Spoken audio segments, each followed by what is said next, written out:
पैकी आपल्याला पनीर टिक्का बनवायचा आहे। तर पनीर टिक्क्यासाठी आपण पॅन मध्ये तूप टाकून घेतलं आहे।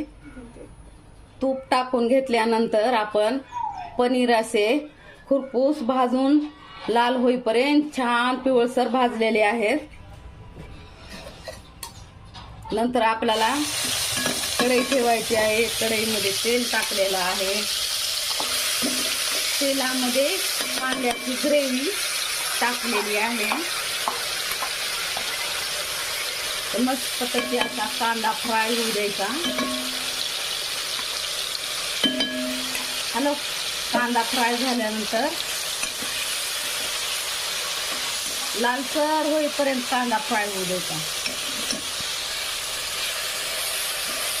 कांदा असा लाल होऊ द्यायचा। लाल झाल्यानंतर आपल्याला टमाटर प्युरी टाकून घ्यायची आहे।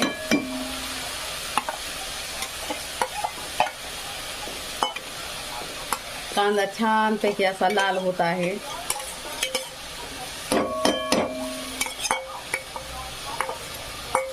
जास्त मसाले न टाकता कमी मसाल्यामध्ये मस्तपैकी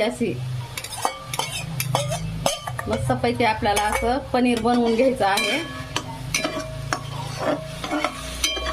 तर पनीर साठी लागणारं साहित्य आपण टाकत आहोत। कांदा लाल होईपर्यंत फ्राय करून घ्यायचा। थोडंसं धने पावडर टाकलेला आहे, जास्त नाही। आपल्याला टाकून घ्यायचंय थोडंसं लाल तिखट। जास्त नाही बनवायचं आपल्याला, थोडं थोडंच बनवायचं आहे, जास्त मसाले न टाकता।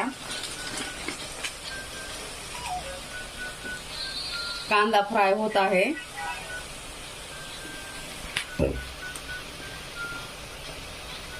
आपल्याला टाकून घ्यायची आहे बॅडगी मिरची। मस्तपैकी कलर येण्यासाठी बॅडगी मिरची ही टाकून घ्यायची आहे। छान कलर घेऊ द्यायचा। नंतरच आपल्याला टाकून घ्यायचं आहे टमाटरची प्युरी। टमाटरची प्युरी आपण टाकून घेतलेली आहे।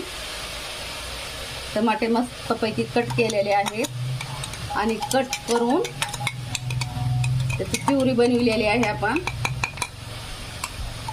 आणि टाकून घेतलेली